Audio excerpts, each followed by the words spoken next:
এই মুহূর্তে আমরা কথা বলবো জাতীয় তপশিলি কমিশনের চেয়ারপারসন অরুণ হালদার আমাদের সঙ্গে রয়েছেন এবং সরাসরি নিউজ রুমের দিকে নজর রাখতে হচ্ছে ইনপুট হেড সঞ্জয় ভদ্র আমাদের সঙ্গে রয়েছেন। সঞ্জয় দা, আপনার প্রশ্ন অরুণ বাবুকে।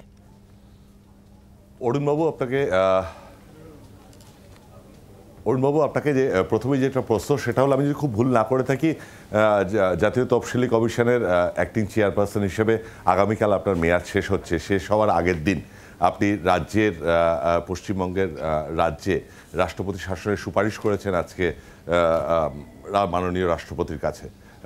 আপনার কাছে একটাই প্রশ্ন, সেটা আপনার কাছে প্রথম যে প্রশ্ন সে অর্থে সেটা হলো যে আপনি কি মনে করেন যে সন্দেশখালী একটি বা দুটি ব্লক অঞ্চলে যে ঘটনা ঘটছে সেই ঘটনা মাত্র একটি বা দুটি ব্লক অঞ্চলের ঘটনা যথেষ্ট একটি রাজ্যে, সারা রাজ্য জুড়ে রাষ্ট্রপতি শাসন সুপারিশ করার জন্য?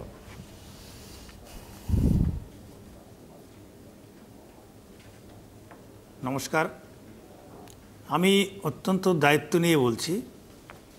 পশ্চিমবঙ্গে 34 বছর এই সেক্টরের মানুষের সাথে কাজ করার সুবাদে বাংলার 2021 সালের নির্বাচনের পরে যেভাবে এই তপশিলি সম্প্রদায়ের মানুষের উপর টর্চার হয়েছিল, ঘরবাড়ি জ্বালিয়ে দিয়েছিল, ন্যাশনাল কমিশনের তখন 2021টি কেস জমা পড়েছিল, সেগুলো আমরা ইনভেস্টিগেশন করতে গিয়ে প্রতিটি ক্ষেত্রেই তদন্তে বাধার সৃষ্টি হয়েছিল। ঠিকমতো রিপোর্ট পাঠানো হয়নি। যাদের বিরুদ্ধে কমপ্লেন ছিল, যারা কমপ্লেন করেছিল, ভিকটিমদের গিয়ে শাসিয়েছিলেন, তাদেরকে দিয়ে কেস উইথড্র করানো হয়েছিল। একটা ভয়ঙ্কর পরিস্থিতি 2021 সালে তৈরি হয়েছিল।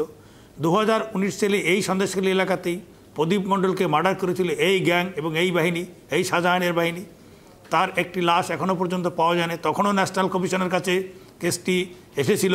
তৎকালীন চেয়ারম্যান, মাননীয় চেয়ারম্যান সেটার শুনানি করেছিলেন। এবং সবথেকে তাজ্জব ব্যাপার, যখন আমি দায়িত্ব পেয়েছিলাম তখন গিয়েও দেখলাম সেই এফআইআর থেকে নাম্বার 1 যে ক্রিমিনাল, যার নাম 1 নম্বরে ছিল শাহজাহান মোল্লা, তার নামটি সেখান থেকে বাদ দিয়ে দিয়েছিলেন। তো এখানে রাষ্ট্রপতির শাসনটা আমি অত্যন্ত ভেবে চিনতে এই কথাটা বলেছি। কারণ যখন কোনো মানুষের উপায় থাকে না, ন্যায় পাওয়ার আর কোনো জায়গা থাকে না। পশ্চিমবঙ্গ ভারতবর্ষের দ্বিতীয় বৃহত্তম তপশিলি সম্প্রদায়ের মানুষ সেখানে বাস করেন, এবং বিশেষ করে এই অঞ্চলটা যেখানে প্রায় 80% SC/ST মানুষের বাস। তো সংবিধানে ক্লিয়ার আছে যেখানে এই সম্প্রদায়ের মানুষদের বাস, তাদের সেফগার্ড, তাদের নিরাপত্তা দেওয়া বাধ্যতামূলক রাজ্য সরকারের থাকে। এবং স্পেশাল অ্যাক্টে আর্টিকেল 338-এ বলা আছে যে যদি অ্যাট্রসিটি ভায়োলেট করা হয় এবং সেই ভায়োলেট করার জন্য যদি সরকারি অফিসার এবং ক্রিমিনালরা একজোট হয়ে কাজ করতে থাকে এবং তাতে ন্যাশনাল কমিশনের মতো একটা কনস্টিটিউশনাল বডির পুরো টিম যাওয়ার পরেও তাদের সঙ্গে অসহযোগিতা করা হয়, তারা যে রিপোর্টটা দিতে চাইলেন সেই রিপোর্টটা সেখানকার সর্বোচ্চ আধিকারিক, মানে যেখানে উপস্থিত ছিলেন ল অ্যান্ড অর্ডারের সিদ্ধিনাথ গুপ্তা, তিনি কমিশনকে থেকে অ্যাভয়েড করে চলে যান। সেখানকার মানুষ যখন হাউ করে কাঁদতে থাকে এবং তাদের কথাগুলো আমাদের কাছে বলে, সেই কথার সুবিচারটা কাদের মাধ্যম দিয়ে করব। আমি প্রথমেই তাদের কাছে সহযোগিতা চেয়েছিলাম, তারা সহযোগিতা কোনো কিছু করেননি। যখন আমাদেরকেই সহযোগিতা করছেন না, এবং ওখানে গিয়ে প্রশ্নটা করছি আপনাকে, তাদের বিরুদ্ধে ক্ষোভ।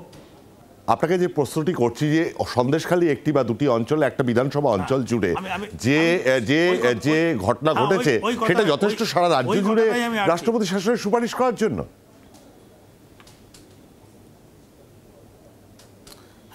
এই কথাটাই আমি বলতে চাইছি। কেন সারা রাজ্য জুড়ে আজকে বলতে বাধ্য হচ্ছি, কারণ পশ্চিমবঙ্গের বিগত 2-3 বছরের যে পরিস্থিতি, আইন শৃঙ্খলার যে অবনতি, প্রত্যেকটি ক্ষেত্রে মানুষ যে অবিচার পাওয়ার একটা জায়গা তৈরি হয়েছে। এবং তপশিলি অধ্যুষিত অঞ্চল সন্দেশখালী নয়, পুরো এলাকাতে আছে। এবং সামগ্রিকভাবে যেভাবে আইনের শাসন ওখানে নেই, প্রতিটি ক্ষেত্রে দেখুন মন্ত্রীরা আজকে তাদের দলে তারা অ্যারেস্টে জেলে ঢুকে আছে। সামগ্রিক পরিস্থিতি বিচার করে এবং বিশেষ করে তপশিলি সম্প্রদায়ের উপর যে টর্চার 2021 সাল থেকে সরে এসছে, এবং সেই টর্চারের ভয়াবহতা এমন পর্যায়ে চলে গেছে যেখানে রাষ্ট্রপতির শাসন ছাড়া মানুষ আর কোথায় যাবে।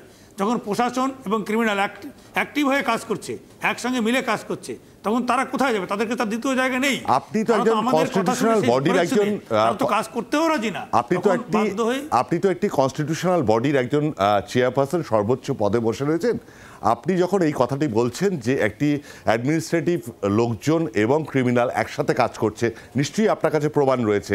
আপনি সেই জায়গা থেকে, আপনি তো কোনো রাজনৈতিক নেতা নন, আপনি কি আপনার কাছে সুনিশ্চিত এরকম কি এভিডেন্স রয়েছে যে একেবারে প্রশাসনিক কর্তারা এবং ক্রিমিনাল একসাথে কাজ করছে? প্রমাণ কি? নিজের চোখে আই উইটনেস, আমি নিজে যেটা দেখে এসেছি, প্রমাণ তো আই উইটনেস। আমি ওখানে গিয়ে বাস্তব পরিস্থিতি দেখেছি, লোকের সঙ্গে কথা বলেছি, নিজে অনুভব করেছি, তারপরে টোটাল টিমের সাথে কথা বলে, লিগাল টিমের সাথে কথা বলেই এই দায়িত্ব নিয়ে বলছি।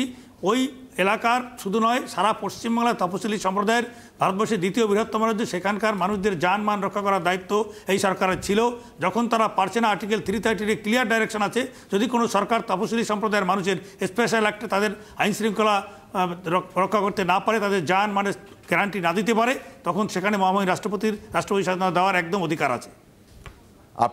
আপনার নিশ্চয়ই মনে আছে যে এর আগেও রাজ্যের বিরোধী দলগুলোর পক্ষ থেকে বেশ কয়েকজন নেতা তারা দাবি তুলেছিলেন রাষ্ট্রপতি শাসন জারির, কিন্তু আমরা জানি স্বরাষ্ট্রমন্ত্রক এবং স্বরাষ্ট্রমন্ত্রী যিনি রয়েছেন অমিত শাহ, তিনি তাদের একেবারে আভ্যন্তরীণ বৈঠকে আমাদের কাছে যে খবর রয়েছে, তিনি স্পষ্টত বলেছেন যে রাষ্ট্রপতি শাসনের পথে হাঁটতে চায় না।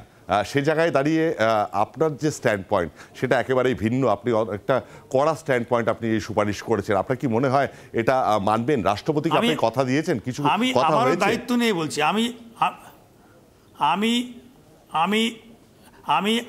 আবারও দায়িত্ব নিয়ে বলছি, আমাকে যে পজিশনে মহামহিম রাষ্ট্রপতি নিয়োগ করেছেন তপশিলি সম্প্রদায়ের ভারতবর্ষের মানুষের সেফগার্ড করার জন্য, তাদের নিরাপত্তা দেওয়ার জন্য, আমার মনে হয়েছে পশ্চিমবঙ্গে যেভাবে তপশিলিদের উপর আক্রমণ একের পর এক হয়েছে, তাদের অপমান করা হয়েছে, তাদের বারে বারে অপদস্থ করা হয়েছে, তাদের সঙ্গে এত জঘন্য ব্যবহার করা হচ্ছে, মহিলাদের তুলে নিয়ে পার্টি অফিসের মধ্যে বসিয়ে তাদের সঙ্গে বাজে ব্যবহার করা হচ্ছে, খারাপ কাজ করা হচ্ছে, তাদেরকে দিয়ে বাধ্য করা হচ্ছে তাদেরকে।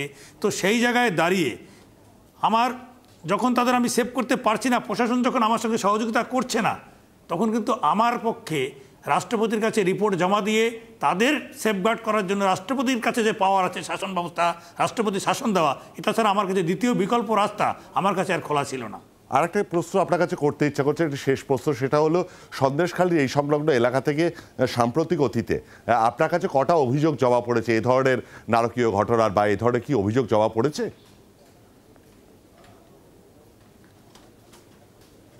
প্রথম কথা হচ্ছে, এই কথাটাই ওখানকার পুলিশ এবং প্রশাসনের লোকেরাই বলছে, আমাদের কাছে কমপ্লেন নেই। আমি সে কথাটাও কালকে উত্তর দিয়েছি, কমপ্লেন দেওয়ার মতো মানসিক পরিস্থিতি, তাদের সাহস, সেই পরিবেশটা তৈরি করার দায়িত্ব হচ্ছে অ্যাডমিনিস্ট্রেশনের। সেই পরিবেশটাই সেখানে নেই। তাদের বক্তব্য হচ্ছে যে আপনারা চলে গেলে আমাদের উপর আবার ধরপাকড় শুরু হবে, রাতের বেলা আমাদের উপর টর্চার হতে পারে, এবং আমাদের শাসানি দিয়ে গেছে। আমরা যখন ঢুকেছি তার আগে পুলিশ ওখানে যাদের প্রোটেক্ট করার কথা সেটা না করে তাদেরকে দিয়ে ভয় দেখাচ্ছে যে তোমরা কমিশনের সামনে কেউ মুখ খুলবে না।